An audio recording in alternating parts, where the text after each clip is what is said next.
start with. So Vladimir, is that there is some kind of background? I do not know where it comes from. Maybe people have to mute themselves when they don't speak. This is the first thing. I'm trying to find. Yeah, I have no idea where it is coming from because I'm totally silent here. Okay, okay, got it. Now Uh, it's let me, now let it's me, gone. No, yeah, it's It is gone. good. It is It's good. gone. okay. Yeah. Okay, we'll start with a minute of silence and then can take over.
Divya,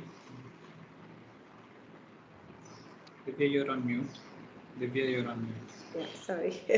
Hi, good evening, everyone, to all of us, like Prashant says. So, today we have Dr. Vladimir, and he's a Sanskrit and a Vedic scholar and has been responsible for many of us to sort of, I think, get into understand the world of the Vedas. For me personally, he's been my teacher for quite a few years when I was back in IPI.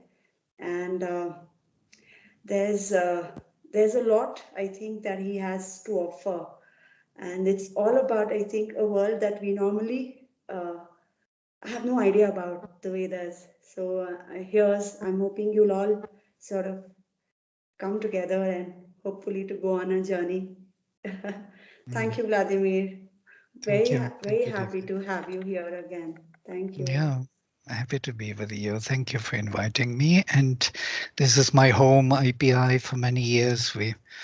We did studies together with Matthias, and over years, the Ashramites coming together every Tuesday, we met in the evening and read through hymns to the mystic fire, to Ashwins, to Indra, to Mitra and Varuna. It was going on for years, on a regular basis. So, and it created some kind of a need to connect to the origins and to the beginnings. As Sri Aurobindo beautifully speaks about the Veda in his, there is a new volume coming up, as you know, Vedic and Philological Studies. It's a profound volume. Everything what Sri Aurobindo did on the Veda and was not published is there in that huge volume. So there, from there, if I read few quotations, what Sri Aurobindo says about the Veda. The Veda was the beginning of our spiritual knowledge. The Veda will remain its end. Now, if Sri Aurobindo says so, and he is so particular about things, he will never say in vain words like this. There must be some deeper meaning. So what is this Veda about? Since you're psychologists, um, it's interesting how Sri Aurobindo speaks of it. Let me maybe read some of it at least. It will give you an idea. At the root of all that we Hindus have done, thought, and said through these many thousands of years, behind all we are and seek to be, There lies concealed the fount of our philosophies, the bedrock of our religions, the kernel of our thought, the explanation of our ethics and society, the summary of our civilization, a small body of speech, Veda. From this one seed developing into many forms of multitudinous and magnificent birth called Hinduism draws its inexhaustible existence. Buddhism too, with its offshoot, Christianity flows from the same original source.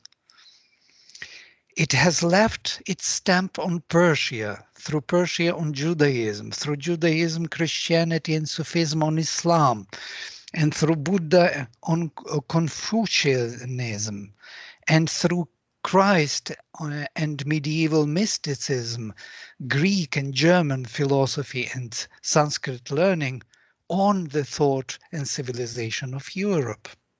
There is no part of the world's spirituality, of the world's religion, of the world's thought, which would be what it is today if the Veda had not existed. Of no other body of speech in the world can this be said. And these are just his notes from archives. It was never published. I'm just reading very rare quotations. Yeah? Now, just think about Indian civilization. Of course, nobody thinks of the Veda anymore. There are some gurukulas, these Brahmins you hear in the villages sometimes, all these mantras still going on, what it is all about, some marriages, marriage ceremonies, that's it. That's the ends there somewhere. Or some, people going to the temples. You hear in this loudspeakers, somebody is reading the mantras, and that's it. But truly speaking, if you trace back and see all the philosophies for which are coming, all the darshanas, all the brahmanas are based on the Veda. From Brahmanas, Aranyakas, from Aranyakas, Upanishads. Upanishads are trying to find that Vedic knowledge and put it into a new language, as Sri Aurobindo beautifully describes. And then Gita, and then Buddhism. Buddhism is denying the validity of Brahmanism because Brahmanism became too ritualistic and the knowledge was clouded with rituals. So Buddhism is fighting against it, and Jainism also brings another perspective on the same Vedic truth. So you could see that all the sects and all the Tantra and Vaishnavism, Shaivism, and just name it, pick up one, and you will see the reference to the Veda, constant reference. And that is something interesting. It gives us a perspective or gives us a depth of historical consciousness. And moreover, it is all maintained by one language, by the Sanskrit language, the same language through these many structures of consciousness, maintaining these developmental stages of consciousness. So we started with archaic, so to say, speaking Gipsarian language, then moved magical, mythical, mental structure. All of them are combined within one perspective, and because of Sanskrit language, maintaining this uninterrupted development of spiritual civilization in India. And that's why Sri Aurobindo says even today, the Veda is present in spite of everything. Many, reformations, many denials came and left. Buddhism came with this reformation and left abroad, didn't stay within India because couldn't really, because there is a Veda there within India. So it had to go somewhere else to find its root somewhere else and, start influence Chinese civilization and Japanese and the Far East and spread all over the world. Now it is in the US also here, very popular. Buddhism is more popular than anything else. We have these mindfulness, vipassana, just you see it everywhere, spreading. And that is the fruit of the Veda. It's quite interesting to think of the Veda. So what is this Veda? Since you are psychologists, maybe I should give you a psychological kind of perspective rather than historical or mythological. Would you like to have a psychological perspective? What is there? What is in the Vedas? What kind of psychology is there? When we studied the Veda in IPI, we coined the term the psychology of universals. Yeah, and it's a kind of interesting term. Not psychology of individual, faculties and but psychology of universal movements, which is applicable to all beings, and not only human beings, but all beings, animated and unanimated. So to the whole universe. And that is something quite true about the Veda. So if I will look into, I have prepared several PowerPoint. Can we do PowerPoint? Maybe. Okay, great. So I will try to briefly kind of locate the psychology in the Vedic vision. And since Sri Aurobindo is using the Veda for explanation of his vision, and so I am using this triple transformation taken from Sri Aurobindo's Integral Yoga. I will try to be very gentle with these terms because they may be new for you. So Sri Aurobindo says on the Veda is the earliest gospel we have of man's immortality. The central conception of the Veda is conquest of the truth out of the darkness of ignorance, and by the conquest of the truth, the conquest also of immortality. The Veda is perfect and beautiful in its coherence and its unity. Why I'm saying this? Because many people think that Veda is not coherent because they can't figure out what it means. Yeah. So the Vedic vision, what was that vision about? I will start with the myth of Shatapatha Brahmana, which will psychologically explain a lot. So at the beginning was the self, says Shatapatha Brahmana. He was alone. Self means Atman. Atman was at the beginning alone. And he looked around and didn't find anybody except himself. He said, I am. But there was no other name to say, for he was alone. He was not happy. He wanted another. It's a very brief summary of that myth, but it is very psychological. So since you're a psychologist, it would be interesting for you to see from the psychological point how creation started. So at the beginning was oneself. Wherever he looked for someone, he couldn't find anybody, only himself. He was everywhere. He looked here and there, and he was everywhere because he was alone. And then he said, I am, but there was no predicate. There was no other name to say who he was. He didn't know.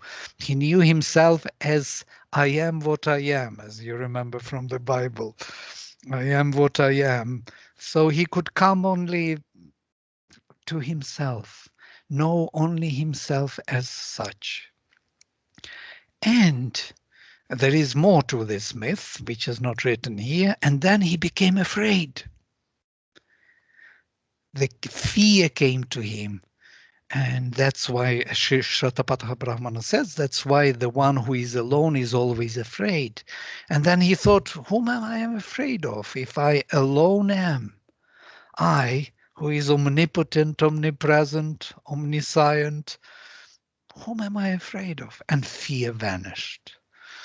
And Shatapatha Brahmana says, yes, fear always comes from another. And this is a profound psychological truth. Fear comes from another, from otherness of self. So this fear, which is from root bhi, bhayam, as you know, yes, bhai, in Hindi most probably bhita, being afraid. This fear is shrinking back to oneself, because beyond oneself one recognizes that it is not oneself. Recognition of otherness of self is shrinking, is putting you or pulling you back to yourself. So that shrinking, that tension was created within him before the creation, because he was looking for somebody else and couldn't find him. And that tension was created. And that tension resulted in the last phrase, Savainaiva reme. He was not happy. Sadvitiyam aichad. He wanted another. So he wanted to be in, as Mother beautifully describes, not in his total identity, supreme identity with himself, but in unity with himself. He wanted to experience the consciousness of unity. And for that, you need some other self. So, how this multitude creation came into being? What would you do in his case? You're a psychologist. How would you create another? Can you create another? Yeah, you can switch on microphone and talk. It's great. In case, of course, Prashant and Divya, they know this trick, but some of you who are new, it would be interesting to know your ideas. How can you become another? What do you have to do? Imagine you are omnipotent, omniscient, omnipresent, omnipowerful. You are almighty. You're all the power, but you alone are. So there is no way that you can exercise your power, your knowledge to any other way but to yourself.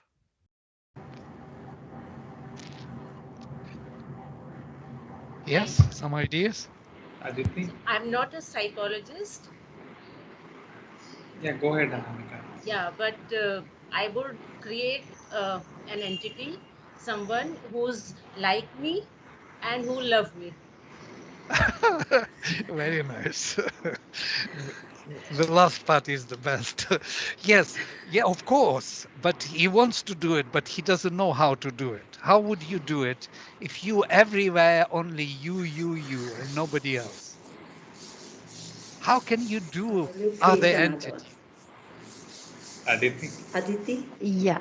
So when you asked Vladimir that, how would you do this if you are alone and you are only one, the word that immediately came to my mind was split personality or multiple personalities. I would create multiple personalities. I don't know how, but that is what came That's to what my mind. that's what he wants. He wants to be multiple. He wants to be many, as the Veda would say, Bahusyam, may I be many. But how could you achieve it if, look at, you are everywhere, only light everywhere, only power everywhere, only bliss everywhere. You are bliss, power, and knowledge and being everywhere. Only you are everywhere. So how can you be many? So then I guess if there is just light everywhere, then we need to create darkness somewhere so that various Exactly. shades of gray can happen. Yeah. Absolutely. So the divine, if in the Bible the divine said, let it be light, in the Veda, the divine said, let it be night. to become many. Absolutely, very nice answer. So he had to deny himself in his self-awareness. He had to forget himself, that he is himself, in order to start the life of another. This is the key of the Veda. We can see it everywhere. So the first creation, the eternal night. Night, says the Veda, was born out of the shining truth of the supreme power. From the night, the waters of the inconscient came into being, and from the waters of the inconscient, the time was born, the creator of all that moves. Now, this is nearly the last hymn of the Veda. Yeah, the last will be after this, the hymn of unity. This is the profound vision. So the Lord said, let it be night. He wanted to deny himself in his self-awareness and become unaware of himself. In Nasadiya Suktam, if you remember, this hymn, there was no being and no being at the beginning. So there was no time at that time. And so the question at the end of the hymn is, who knows where this creation is coming from? Who knows where this night is coming from? The gods came later, and it's quite interesting. The gods came later. The gods are not yet here in this night. It is only him and his unawareness, as it were. So maybe he knows, the Veda says, Adhyaksha in the highest heaven, or maybe even he doesn't know. Why the Veda says so? Maybe even he doesn't know, because in that darkness where he denies his own self-awareness, he really doesn't know himself anymore. This is the beginning of the beginnings. The night was created. Yes, very nice. So there is another from Aitareya. Out of himself he cast a luminous shadow. All these worlds, from the superconscient to the inconscient, gradually denying himself, withdrawing his supreme knowledge from his supreme power, becoming unaware of these worlds as himself. So he who is supreme power and supreme knowledge withdraws his knowledge of himself from his supreme power, letting supreme power be unaware of his own being, consciousness. And that supreme power unaware of him is the beginning of creation. That is the darkness. The darkness is nothing but the light which lost its contact with the Supreme.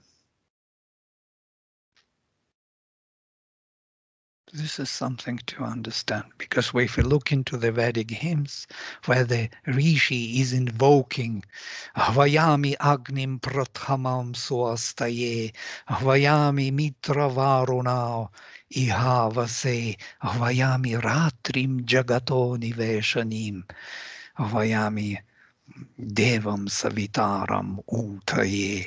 I call to Agni first for well-being.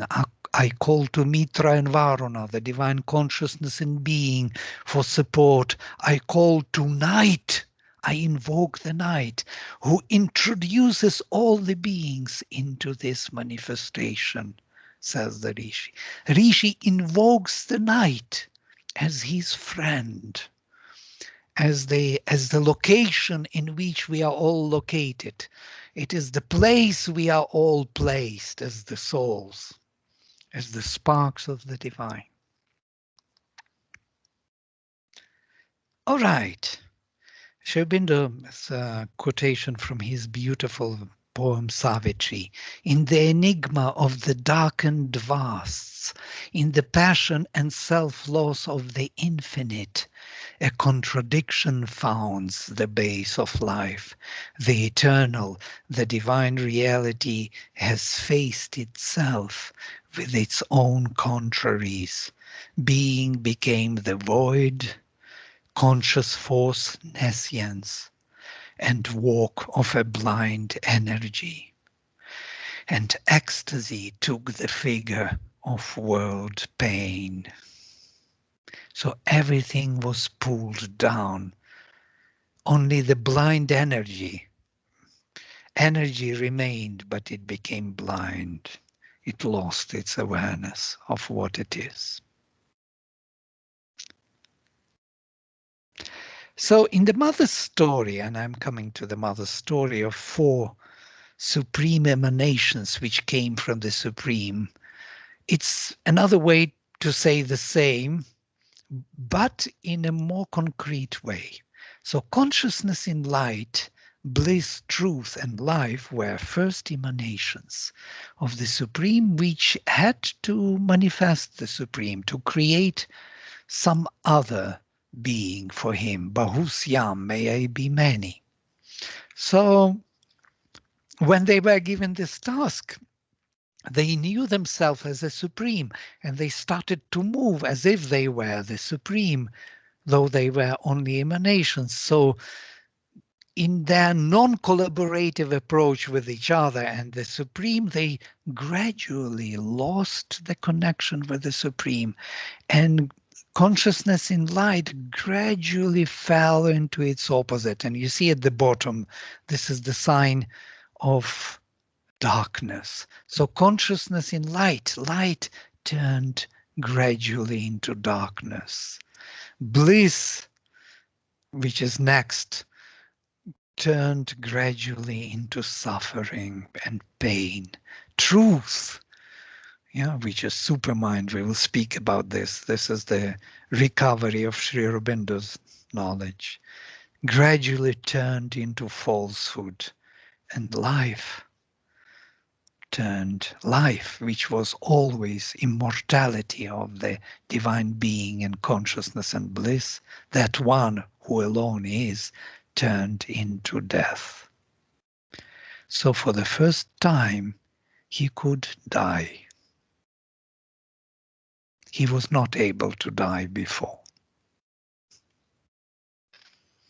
Now, they dragged, so the consciousness in light which fell into darkness dragged the bliss into suffering, which dragged the truth into falsehood, and which finally made possible for immortal being to die.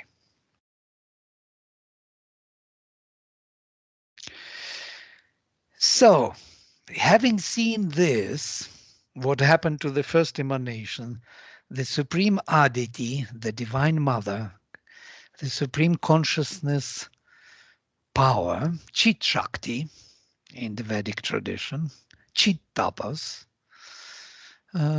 turned to the Supreme and said, look what happened. Supreme is there and she is his Shakti, his awareness. What shall we do? Mother says this. It's in her story to the children. It's like a fairy tale. And Supreme says, find a deeper, more powerful light, more powerful bliss, more powerful truth within me, infinite being, more powerful life, and precipitate these fallen emanations. Go down with a greater light, and with there, from within of their fallen being, bring them back to their self-awareness. Redeem them. It is the beginning of redemption.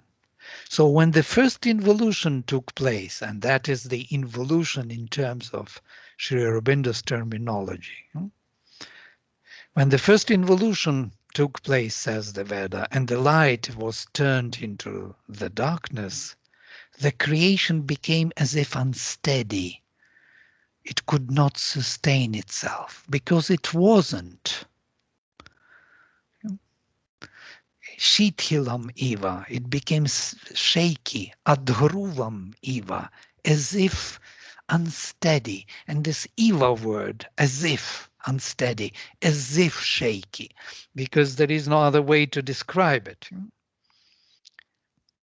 So the Supreme had to enter and to support it from within.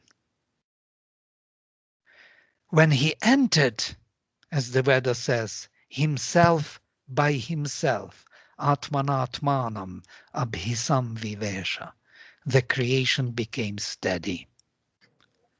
It was caught by the divine from within.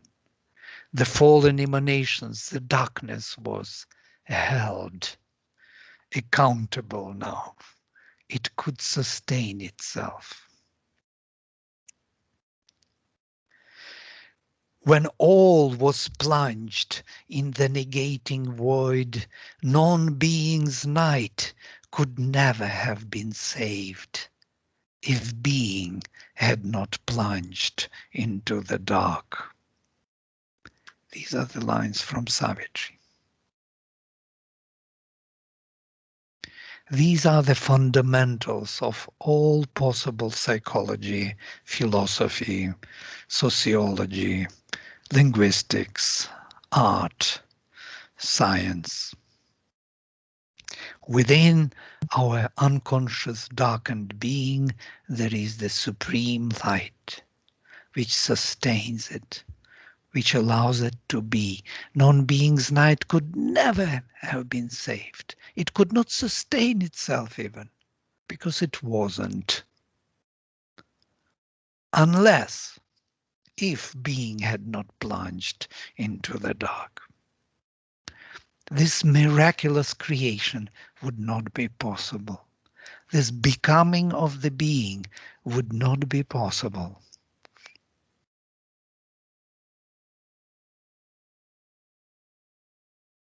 Yeah? If you have some questions, you can always interrupt.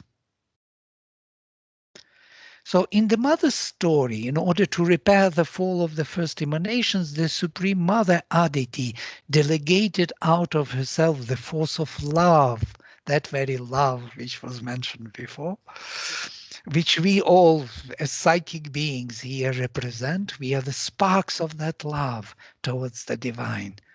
That self-love of the divine we represent now and seek the divine in this darkened being, which has plunged into the darkness of the first creation.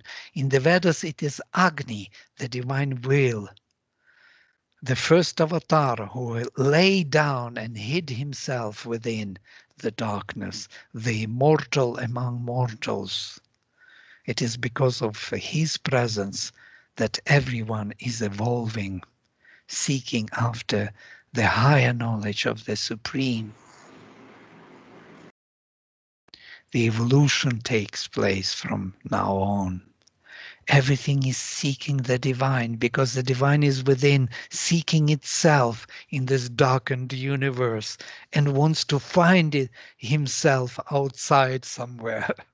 Reaches out to all the forms, builds all the forms more and more suitable for the spirit, evolving, pushing them to evolve towards more and more perfect beings which will manifest the divine consciousness.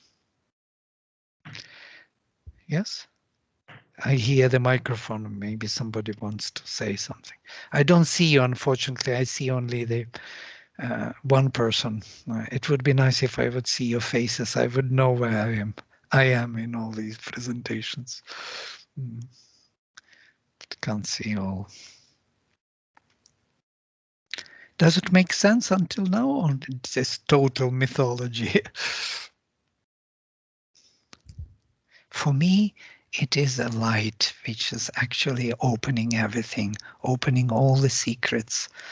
That's why we are built in a double form. We have parts in us which are not conscious of anything. It's like our surface being, yeah? Our body, physical body, our skin. It's the least aware of the being, of the Supreme. And then we go deeper into the vital being, into the mental, into the soul. And closer we come to the center, the more we are aware of our Supreme origin. We have the whole gradation from the most aware being within us to the most unaware part in us. So we embody the whole universe from the most aware to the most unaware. This is the duality of our being. A constant dialogue is going on, and that is the psychology. We are always asking, we are always dialoguing between the inner self and the outer needs of the being. There is a constant ongoing interaction between the two. Notice what you are doing during the day, every moment of your life. You're always choosing where to go for your outer being, comforts, sustainability, or for your inner growth and truth from within, which is constantly a little bit contradicting with what you have on the surface. There is a constant tension, battlefield, fight, choice. You have to make your choices. Every step and every moment in your life, you are making choices. Where to go with inner light or with outer being, whom to give the priority. Yeah? And many times we do wrong choices.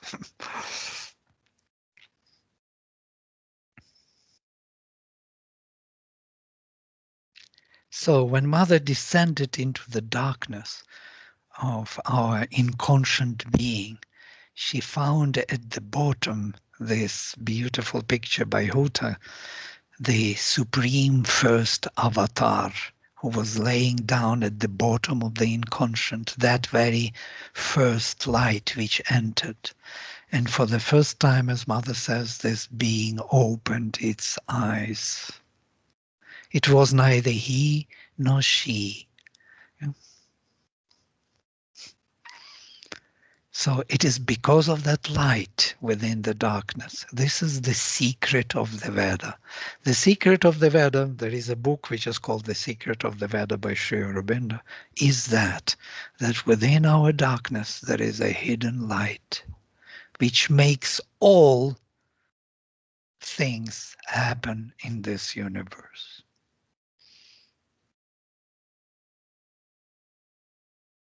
So the evolution.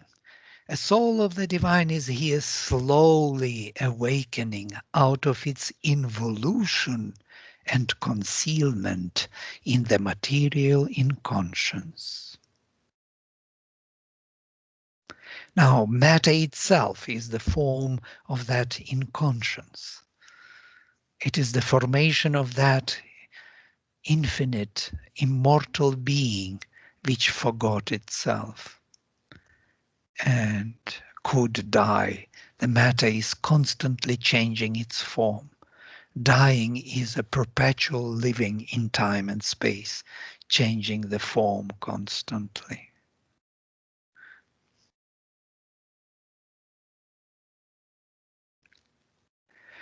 He sleeps in the atom and the burning star. He sleeps in man and God and beast and stone. Because he is there, the inconscient does its work. Because he is there, the world forgets to die. The world forgets to die. It had to die, but it forgets to die. This perpetual life or perpetual death is a constant living. It's going on, and the world is not exhausting itself. These, laws of preservation of energy are still here. The energy is changing form to another form to another form, going on and on and on. The world forgets to die because he's there within. He sleeps in the atom and the burning star. He sleeps in man and God and beast and stone. Because he is there, the inconscient does its work. Because he is there, the world forgets to die. So Sri Aurobindo says that terrestrial evolutionary working of nature has a double process. This double process is important for us. There is an outward visible process of physical evolution with birth as its machinery.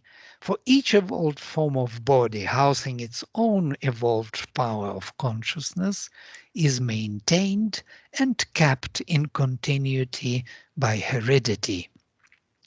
That's why we have children, children have children, we have grandchildren, grandchildren, and so on.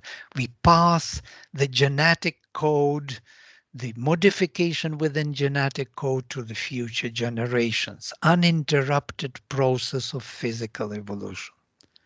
But there is at the same time an invisible process of soul evolution with rebirth into ascending grades of form and consciousness as its machinery. There is someone within who is being reborn within this body, within future bodies, who is pushing forward this evolution and evolving himself through this process. It's our soul, psychic being. So if the first part is clearly the Darwinian evolution, yes, the form of the body is evolving, developing, yeah, the survival of the fittest, then the second half is the very engine, the very power of this evolution, which is without which that outward evolution would not take place at all. Why should outer form develop into anything? Why should body develop? There is no reason for it to develop, to evolve, to become fittest. If that inner being would not be there.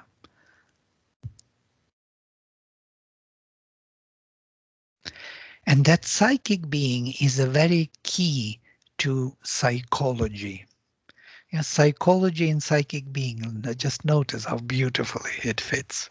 So if you want to, how to say, to find or to define a new psychology, that has to be built around this being which is evolving here and pushing the whole evolution forward.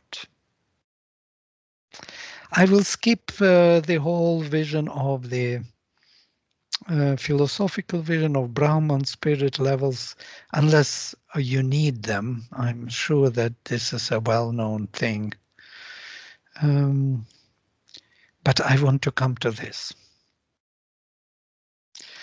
Sri Aurobindo speaks about, in psychological terms, the true being may be realized in one or both of two aspects, the self or Atman and the soul or Antaratman, the psychic being, Chaitya Purusha. In the Vedic, in the Indian tradition, Vedic didn't have Chaitya Purusha. The difference is that one is felt as universal, the other as individual, supporting the mind, life, and body. So we have two beings in us. One is above the head, that what we call Purusha, or the witness consciousness, which is witnessing everything what is happening within ourselves. So to say, standing behind, unborn self, Atman, and there is inborn self within the heart, behind the plexus solaris, behind the heart center. There is deeper within some presence of Antaratman, inner self, or psychic being. And between these two, There is some interaction going on.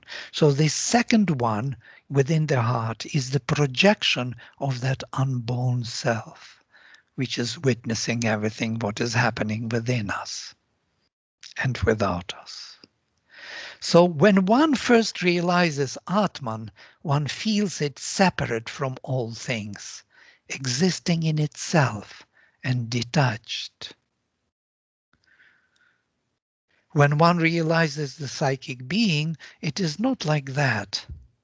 For this brings the sense of union, that very union he wanted to experience with the divine, and dependence upon it, and soul consecration to the divine alone, and the power to change the nature and discover the true mental, the true vital, and true physical being in oneself. Both realizations are necessary for this yoga, for integral yoga. So we need to have two realizations, and between them there is a fundamental difference. It depends what realization or experience you had. If you had the experience of unborn self, it is what is known in Indian tradition as mukti, separation of Purusha from Prakriti. When Purusha is becoming aware of his own being, his own existence, separate from nature, unborn self. He is mukta, he is free from nature, free from whatever she does, good or bad, doesn't matter. He is unborn. He was never born and will never be born. He is always there, always watching. But that is one realization, yes, which is well known in India. We call it moksha, mukti, nirvana. These are the realizations, and the whole Buddhism developed in that direction. Hinduism developed Advaita Vedanta to find that unborn self. Sri Aurobindo himself realized Purusha, witness consciousness. That was his first realization, by the way. He had a teacher, Vishnu Bhaskar Lele, who met with him, and they started meditation. And he told him, you have to do one thing. You have to observe your thoughts coming into your mental field from outside. And when you see them concretely coming in, you cast them away. That's it. That's the whole instruction. So Sri Aurobindo started to observe his mental being, viewing it. And when you observe your mental being, what happens is that you slowly separate that witness consciousness within the mind is becoming split gradually, slowly.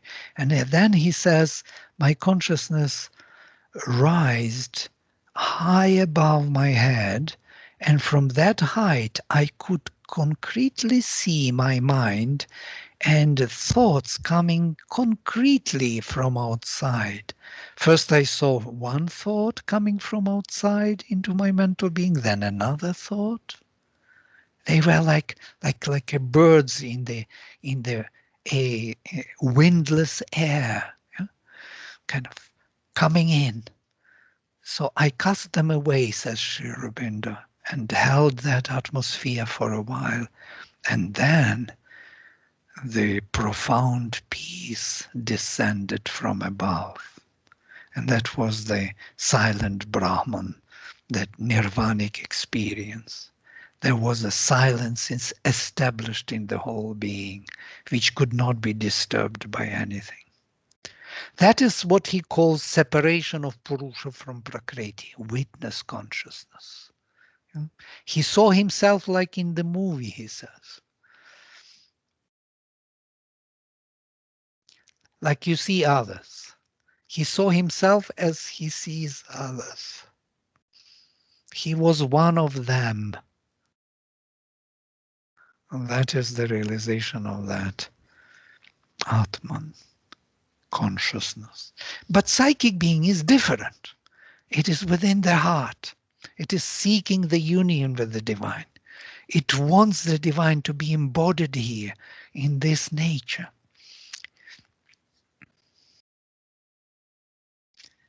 So let me summarize this presentation.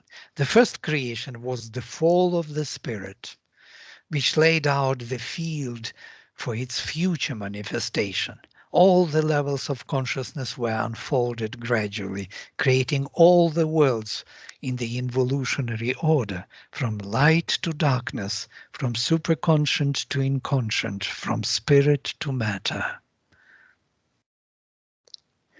The second creation was a plunge of the Supreme into the darkness of material inconscience, bringing the aspect of the self into existence in terms of individual growth and realization. And now the many is becoming possible because the individual is born finally, who can relate to other individual, the supreme individual relating to other supreme individual, unaware of himself on the surface but aware of himself within. From this point, matter becomes animated and the evolution takes place. It goes on until the psychic being is fully individualized and formed, and the instruments of its expression, body, life, and mind, are totally, fully developed to embody the spirit. And finally, so the third creation. So if the first was fallen emanations, the second was plunge and the evolution, the third will be the reconciliation between the inner and outer, is the supramental descent, what Sri Aurobindo calls. It reconciles nature with the soul, enthrones the psychic being, our inner self, as the Lord of creation, and gives it direct access to the higher realms of being and consciousness, establishing the law of the spirit in the whole nature. This is basically the whole vision. There's nothing else to add. I can go to Sri Aurobindo's terms if you want. Sri Aurobindo speaks in the Life Divine about these processes. There are different statuses of the divine consciousness, says Sri Aurobindo: individual, universal, and transcendental. Here we are.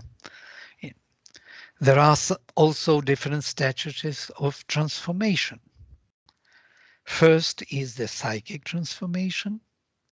That psychic being is to transform our fallen nature of the mind, vital, and body, in which all is in contact with the divine through the individual psychic consciousness, that love for the divine in the heart of man. Next is the spiritual transformation, in which all is merged in the divine, in the cosmic consciousness. I will come to it in a minute. If first Sri Aurobindo realized the unborn self, and then it's quite interesting, he has to realize the cosmic being. He had these experiences in Alipur jail. In Alipur jail, he was taken in, by British in the 1909, and Krishna revealed himself to him. He saw Narayana, the divine presence in everybody and everything. He saw Krishna in the inmates of that prison. He saw him in the bars of his cell where he was sitting. He saw him in the tree which was giving him shade. He saw him in the judge who was judging him, in the procureur who was there. Everywhere he saw Krishna looking at him and smiling at him. That was the realization of that vast universal consciousness where Narayana, Krishna, is seen everywhere. And the third is the supramental transformation, what he was working for, in which all becomes supramentalized in the divine Gnostic consciousness. And supermind, I skipped this slide here, but this is the Vijnanamaya Purusha, which connects the transcendental Satchitananda, yeah, Vijnana, you see, supermind, with this lower hemisphere of mind, prana, and anna. So, I will read on these three transformations, 3 slides, and there I will stop because it's already, I think, the plate is full. So, the psychic transformation. The psychic being is a flame born out of the divine, and luminous inhabitant of the ignorance grows in it till it is able to turn it towards the knowledge.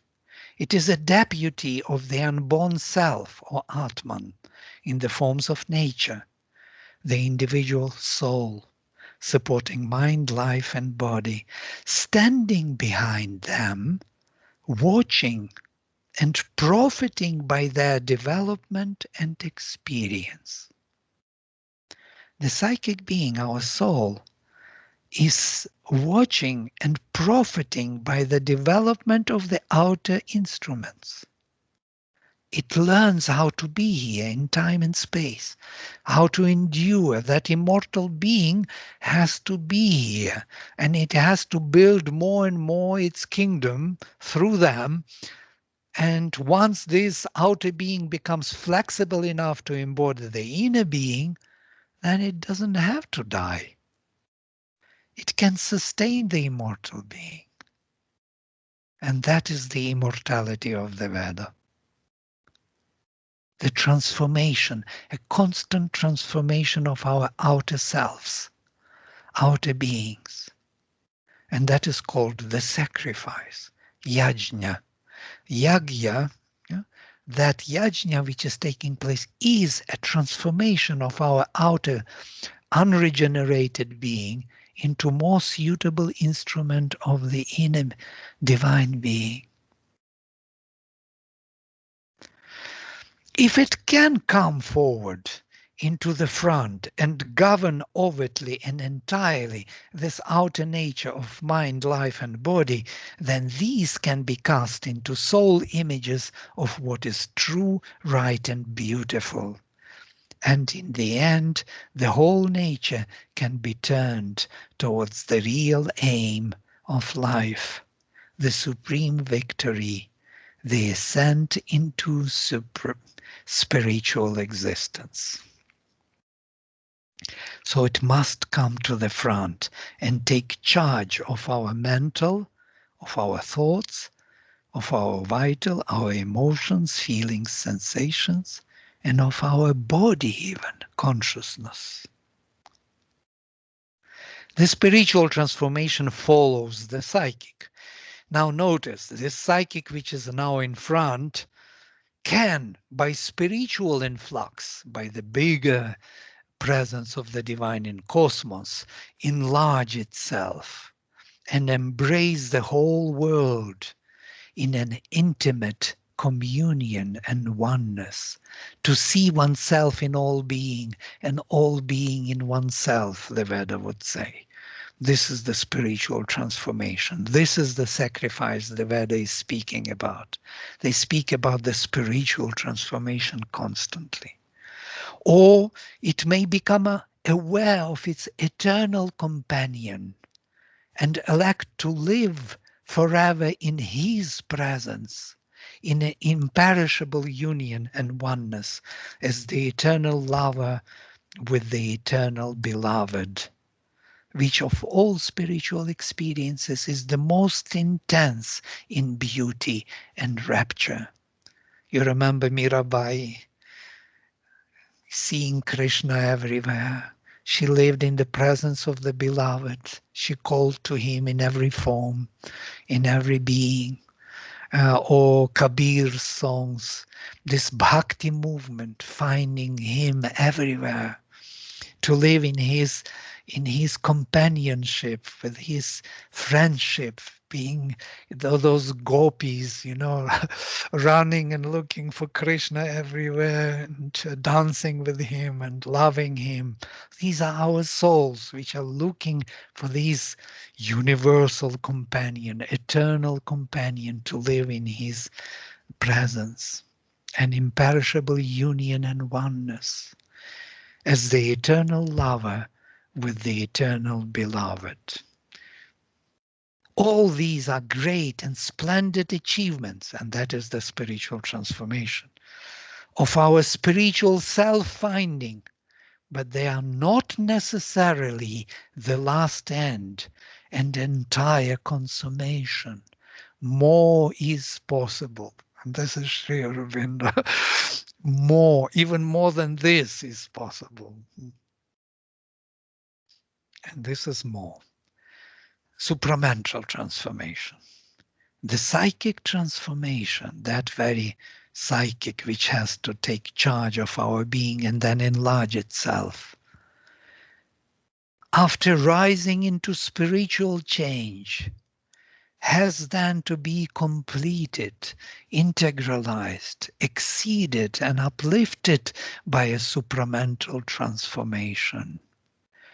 In supermind is the integrating light, the consummating force, the wide entry into the supreme Ananda. The psychic being, uplifted by that light and force, can unite itself with the original delight of existence from which it came. We are Anandamaya Purusha, and now we become Anandamaya Purusha here in time and space. Overcoming the dualities of pain and pleasure, delivering from all fear and shrinking the mind, life, and body, it can recast the contacts of existence in the world into terms of the divine Ananda. And here I stop.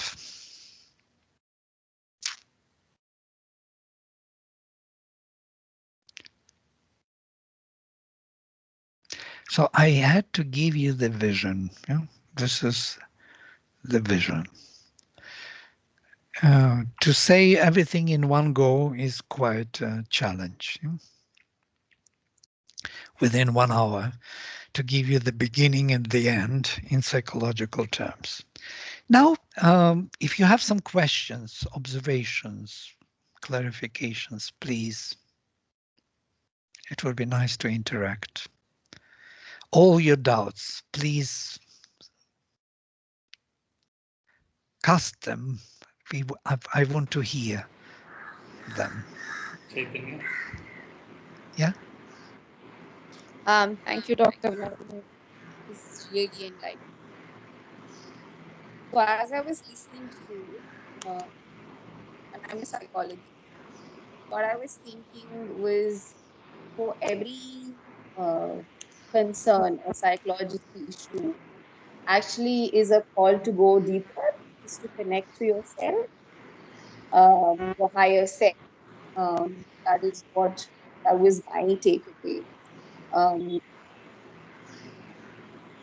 and I was the shamans actually say that psychological illness is basically where there's too much energy here and it's not being grounded.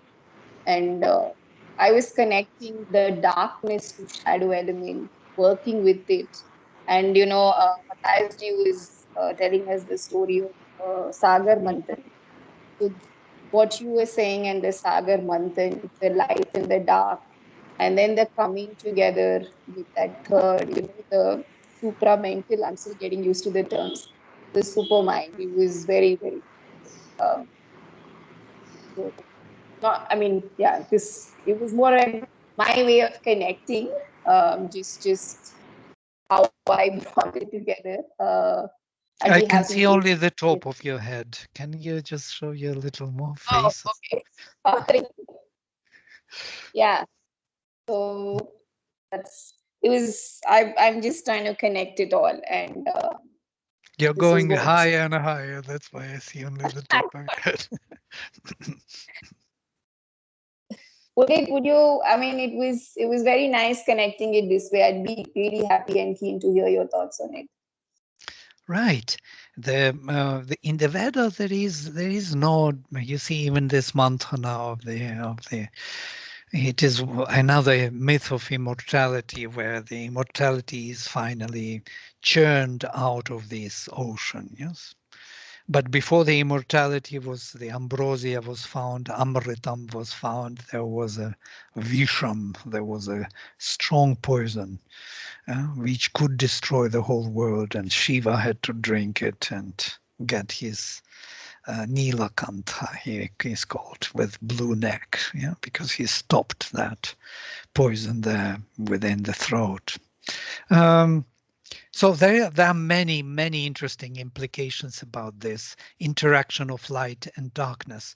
And we can see in this presentation that the darkness belongs to the first creation. Yeah? Whereas the light, which is within the darkness, is that light which entered and manifests itself through the darkness, bringing it back, as it were, to its own, so to say, origin, to its own self-awareness, so that darkness is becoming more and more illumined by the light which entered. And these are the archetypal thinkings which we can find. So we always deal with the same issue in psychology also. We have to bring more clarity, more consciousness to the places where they are not clear, where they are darkened, where they are not visible. Yeah? We have to see things to make them luminous. And once they are luminous and visible, then our role is finished, basically. And the transformation took place.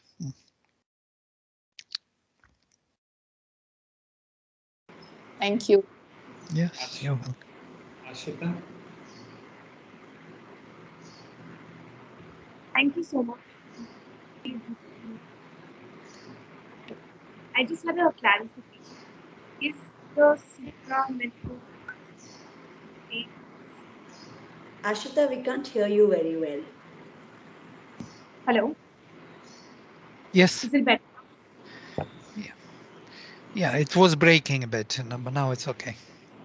Oh, okay.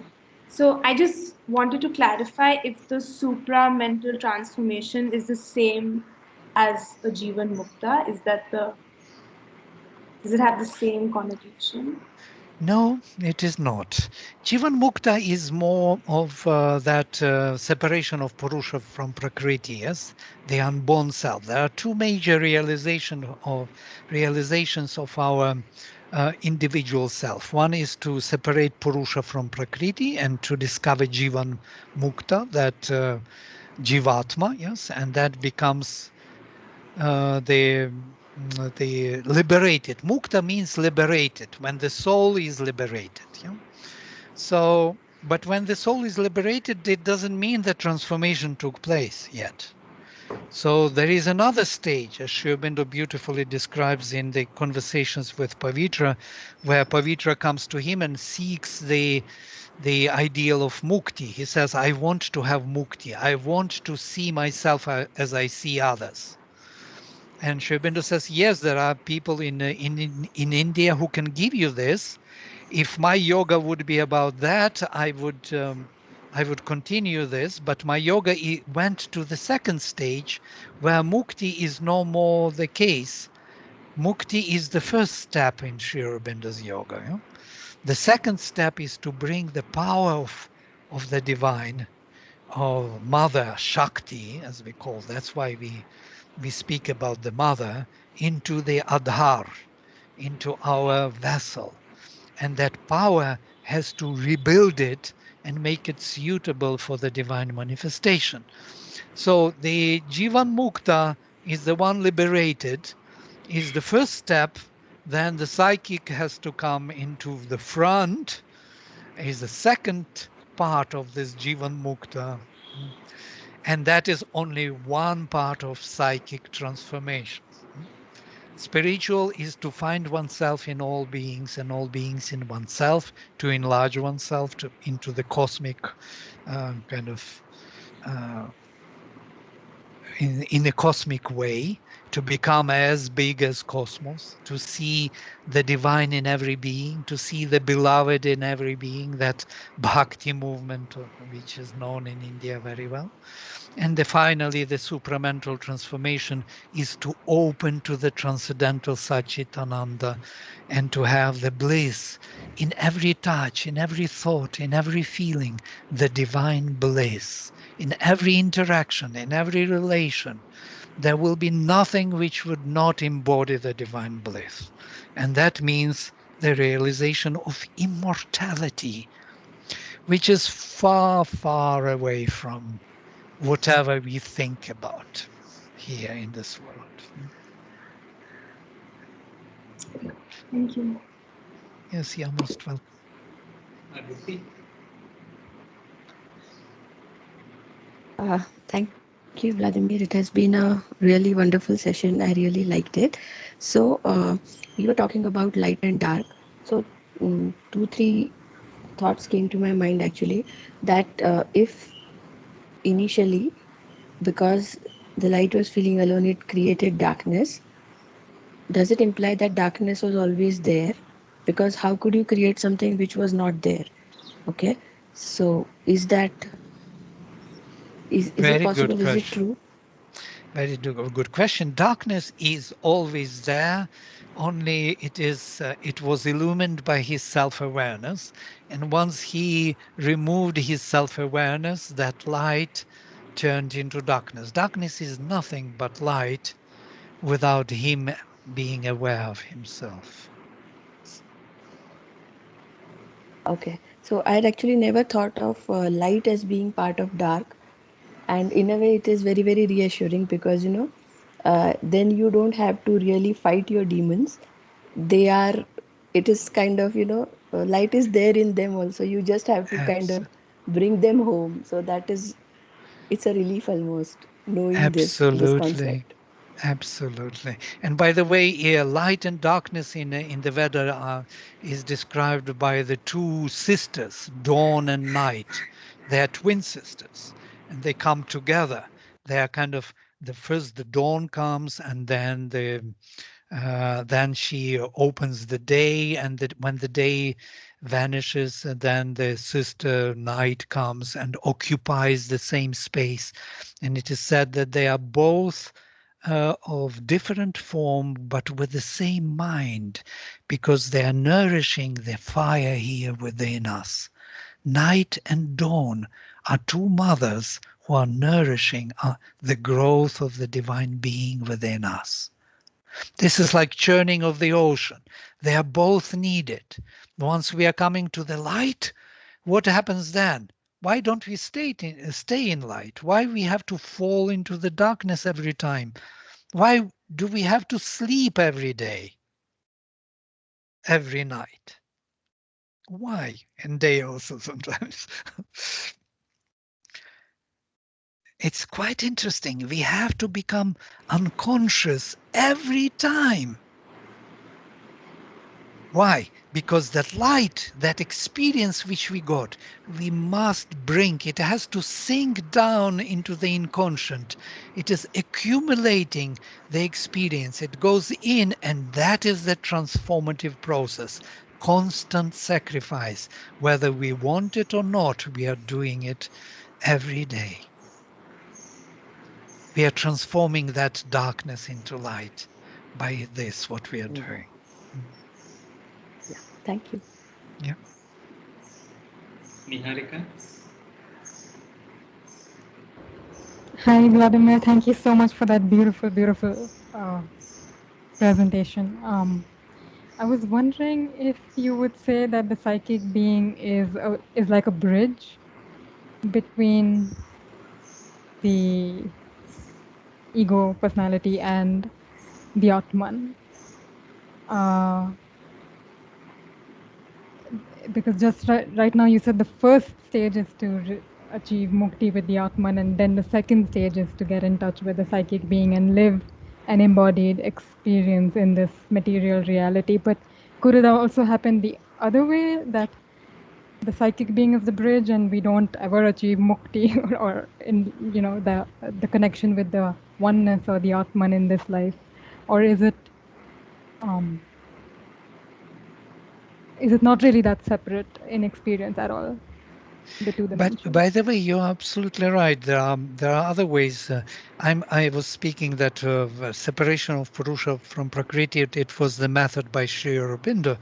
But when Mother came, she actually changed the whole yoga, and Sri Aurobindo preferred and spoke about this many times, that the awakening of the psychic being is preferably to be first. Once the psychic being is found, that there will be no more mistakes within our being searching for the divine. And psychic being is an evolutionary being, and it's quite interesting. It evolves. If Jivatma is not evolving, yes, that witness is not evolving, not born, then psychic is evolving. And psychic is loving the divine, whereas Jivatma doesn't have any sense of love. It knows itself as a divine. Yeah? It is the divine. But the psychic is seeking for the divine manifestation, seeking the divine presence, aspiring for it. That is the aspiration in the heart, loving the divine. Yeah? And the gods, for example, as Mother describes it beautifully in Agenda, they are typal beings. They are beings which are not evolving. They are there in the higher hemisphere, and they are called upon by our psychic being to come down and to help the psychic being to grow and to occupy more and more space in the mind, in the vital, in the physical. That's the Vedic yajna, yes? Why the gods are involved. We involve them because Yajamana, or our psychic being who does the sacrifice here, who does the extension, needs their help, needs the help to extend, to grow in this nature which is darkened. Yeah? And they come and they bring with themselves some divine influence and power which illumines and opens the way for the psychic to grow. They nourish that process. So when Mother describes that the gods were there and she once invited, they all were coming to the meditation, and they were sitting, Ganesha and other gods. And once the Durga came to the Mother, and she was so proud of herself, and because the gods are very proud of themselves, they think they represent the divine. They think of themselves as the divine. And Mother gave her psychic being to try out. Well, it's difficult to understand, but she could do it. So the Durga took the psychic being to feel how it feels, and she felt for the first time love for the divine. And she said, "This is so powerful and beautiful. From now on, I will be the bhakta of the divine." She wanted that love. That love is a unique quality of human beings. It's not a small thing. It's a huge thing. That inborn self, psychic being, is the mystery of the whole creation. It is how he wanted to be many. Bahusyam, may I become many. That is him, the supreme, here in individual form, seeking himself, union with himself. It's even more than gods can do. The gods want to have that taste of Amrita here, and that is the soul of man which can provide for them that experience.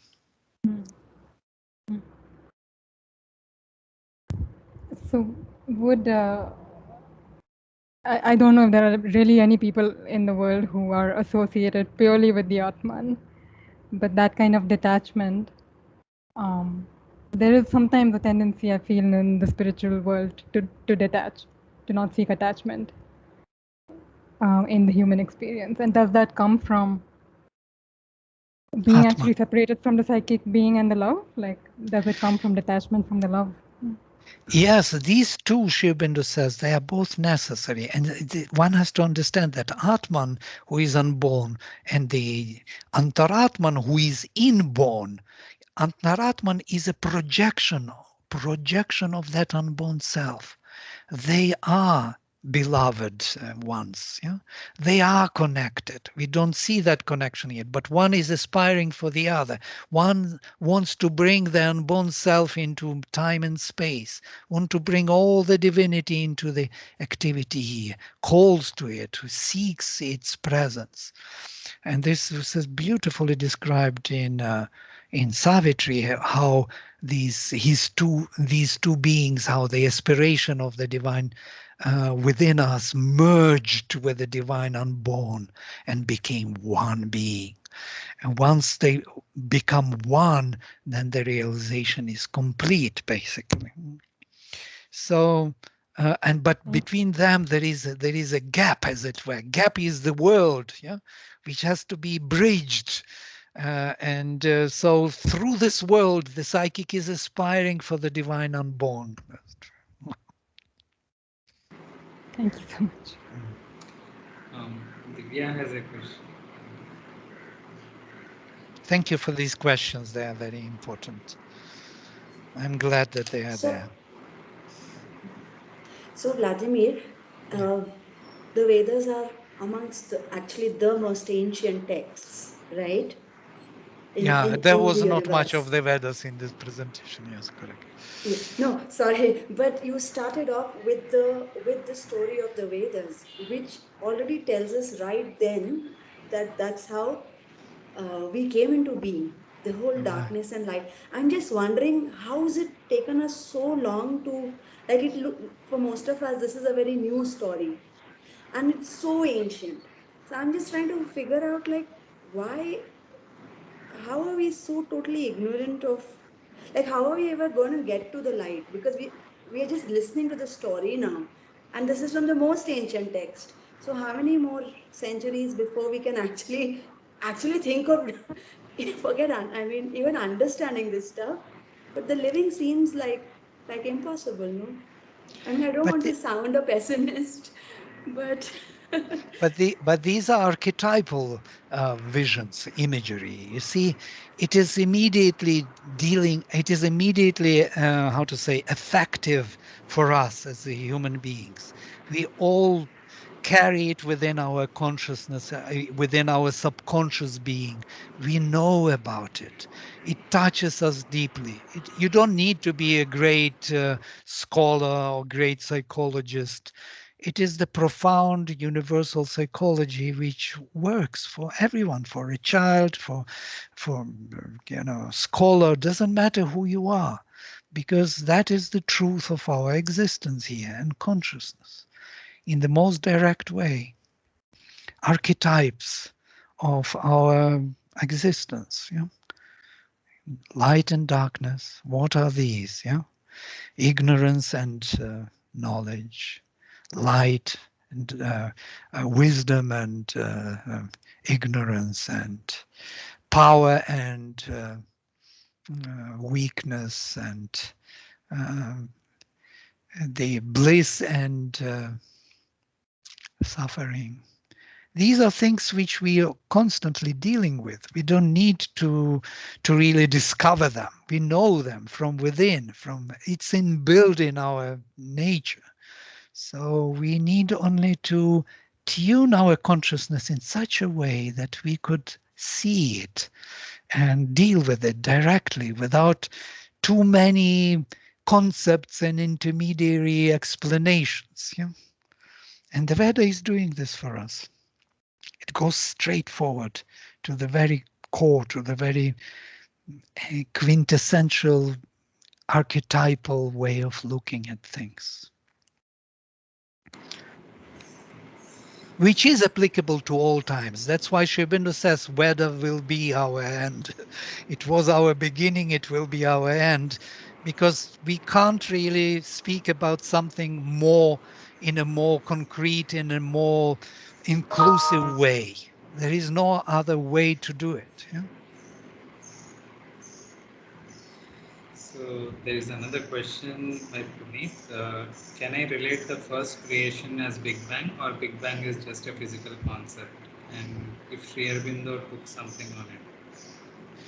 Yeah, Big Bang. Yeah. You know how it came into being, Big Bang. It was a joke. Somebody was joking on TV saying, oh, they again speak about this Big Bang. And it was like, ha, ha, ha, ha. And that Big Bang became actually a scientific term. Quite funny. Um, but yes, Big Bang is already I think, the second creation. The darkness was already intruded by the being of light, and it started to manifest the stars. What are these stars and galaxies, actually, if you think about them? Where that light is coming from, in a way. That is the physical representation of that light of consciousness behind. It's a physical symbol, representative of consciousness behind. On the physical plane, it will be translated as the physical light. And what do we know about this light? We know hardly anything. We do not know what photon is. Those who studied physics, they know that we know hardly anything. We just never caught that photon. We can split it into the colors and whatever, and see the result of it bouncing into something. We speak about them as electrons, but even electron, we do not know what it is. So our knowledge is hardly there about this light and how we see.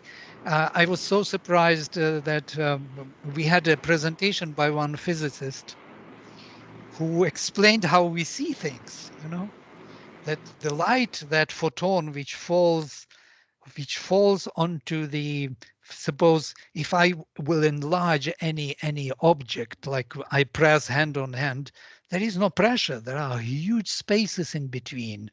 So if I enlarge it, I will see that here atom with electron, there atom, it's like galaxies, with the huge spaces in between, but they create actually the fields, the the fields which resist. So the electron supposedly rotating around proton, creating the field of energy. So when proton falls onto electron changes its orbit because it's charged extra, and then it cannot sustain itself there and falls back, releasing extra energy. So this is how we see things. So we don't see the bouncing of the light. We see the emanation of light from every object, every electron which could not sustain its orbit now releases extra, emanates the light, emanates the energy. So the light is not bouncing, it's emanating. Every object emanates light. It's a mystery. We do not know how we see even what it is really we see. I'm not speaking how we translate it into the images even. It's another mystery, how we see objects, why these objects we see, and so on and so forth. What are they about? Uh, this, this is a mystery. If we would have more time, we would go into it, of course. It would be interesting to examine what is happening with consciousness. Somebody asked Sri Aurobindo, how come you say that there is vital and mental within the physical? Where are they? When we look at the proton and electron, we don't see mental, we don't see vital. Where are these forces? And Sri Aurobindo says they are within the relations between proton and electron. Relation. The force which holds electron and proton in this relation is the force of the mind, which makes these clusters of electrons and protons come together, build the nuclear, build the cell, build the clusters of cells, that mind within is building the architecture of the world until from the monocellular organism we develop into this human being, look at us, which can see, hear, speak, express that consciousness now and think about the divine. Look at this long process of evolution, how everything came beautifully into this manifestation. So what do we know about all of it? So we come back to the Veda, to the light and darkness, to start again and again, pondering upon our lives. It's an amazing journey. Thank you, everyone, for this beautiful interaction. Always pleasure to be with you. Thank you, Yes, Vladimir. Thanks. Thank you, Vladimir. Thank somebody you so wants to say much. somebody. Yes, you want to say something? No. No. Hmm. All the Thank you. best. Thanks for bringing the gods alive. So, as Divya said, we'll end with a minute of silence. And thanks for all your time, and it's been wonderful having you here. Yeah, thank you.